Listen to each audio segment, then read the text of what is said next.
Lindsay here at Green Bay Botanical Garden. Today we are in the greenhouse, going to be planting some peppers and tomatoes. A lot of questions that we get when it comes to vegetable gardening is when do I start my pepper and tomato plants and why can't I just start them in the ground in my garden?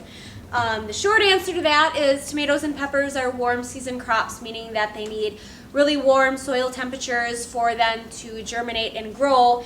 And in Wisconsin, we have sometimes very cool springs and seasons, and the frost kind of dictates, how long of a growing season we have. So if you were to plant tomatoes and peppers in the ground from seed when it warms up in late May, your plants will grow nice and pretty. You might get a little bit of fruit on them, but they probably won't ripen until after we would get like the first frost in fall. So that's why if you give them a little bit of a head start in your greenhouse or sunny window, that way you kind of get a little bit of a jump on with season. So usually in mid-April is when we start our peppers and tomatoes. And if you come over here, we got a lot of different things that we're starting today. So we get a lot of our seed for veggies from All America Selections winners. These are all vegetables that have been bred for superior garden performance with really great disease resistance, really easy stuff to grow.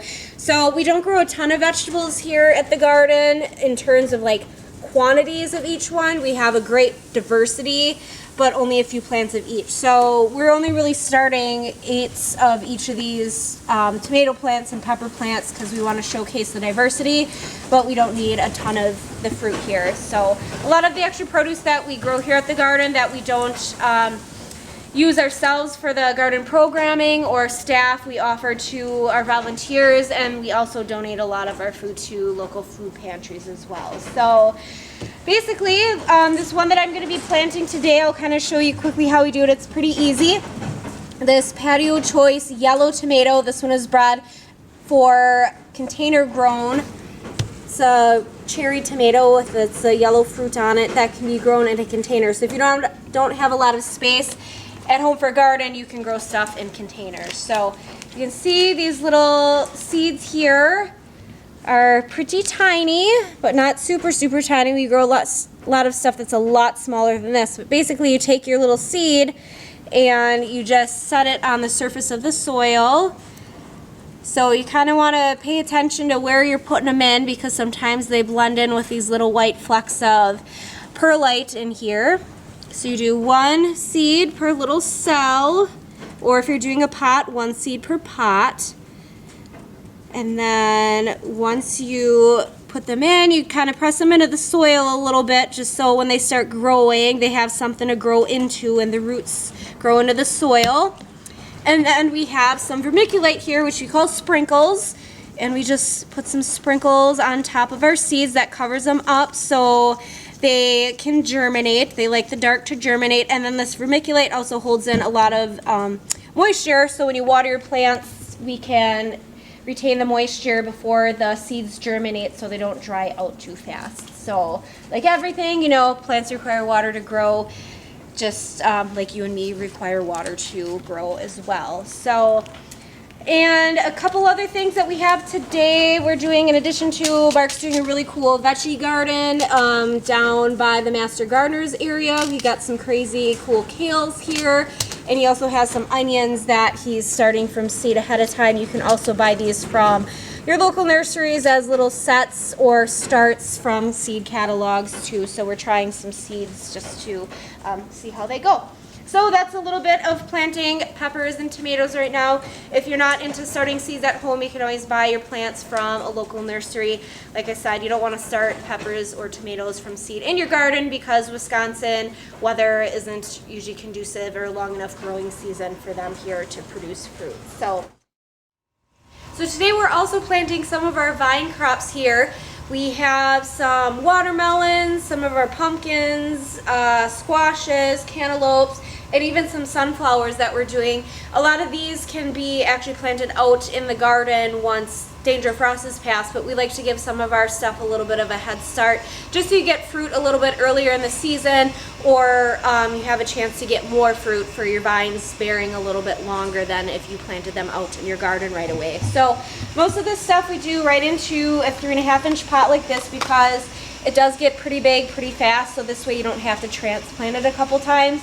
And by the time it's outgrown its 3.5-inch pot, it's safe to plant it outside, so then you just plant it in your ground right away. So here I have a flat of sunflowers. These you can easily grow from seed right out in the garden, but we have a lot of chipmunks here, so I like to plant them in pots first, just so I guarantee that I have some sunflowers growing in the cottage garden. So these, all these big seeds are pretty easy.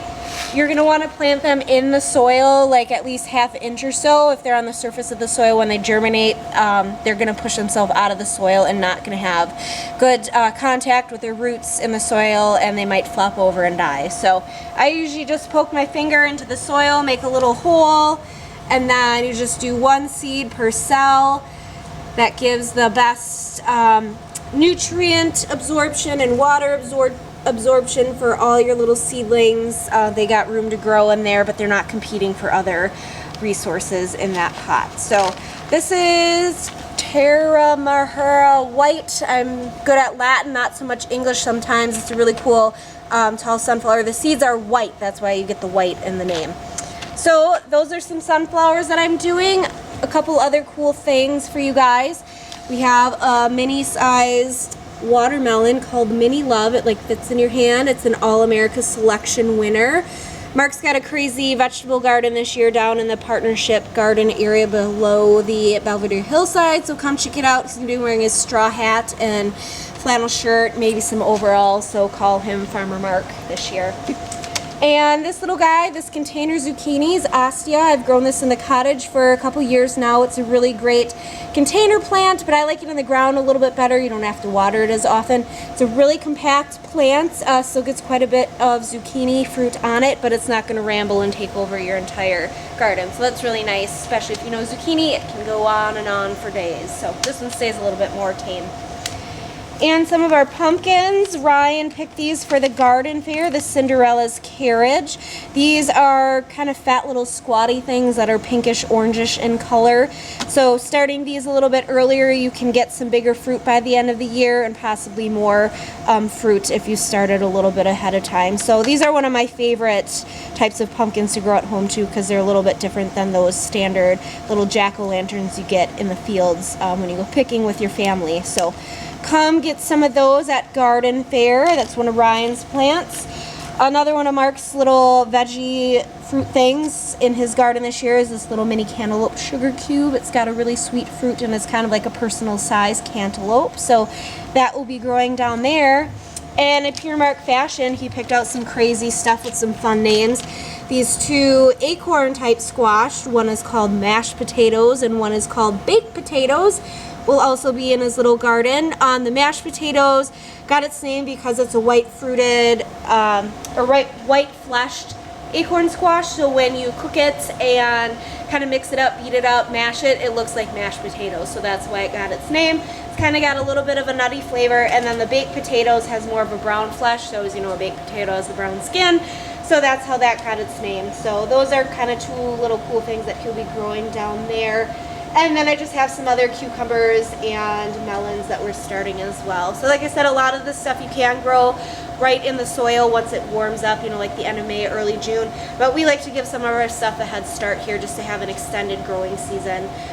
Because, you know, like I said, the warm season crops tend to take a little bit longer to get going and set fruit, and you know, our really lovely Wisconsin spring that we've been having lately is a little less predictable than it has been in the past. So this way we guarantee our stuff's going to grow and get fruit by the end of the season. So that's a little bit about today. This is actually our last day doing seeding of anything in the greenhouses, so we're going to be ending that operation today, and then we'll be still transplanting and growing out here, but the rest of our stuff started from seed is going to be directly into the ground in the next few weeks. So stay tuned for all of our behind the scenes back here, and check out gbbg.org, our website, on a daily, weekly basis, and we'll post a lot of cool stuff on there for you guys to check out. So see you later, and we look forward to seeing you soon.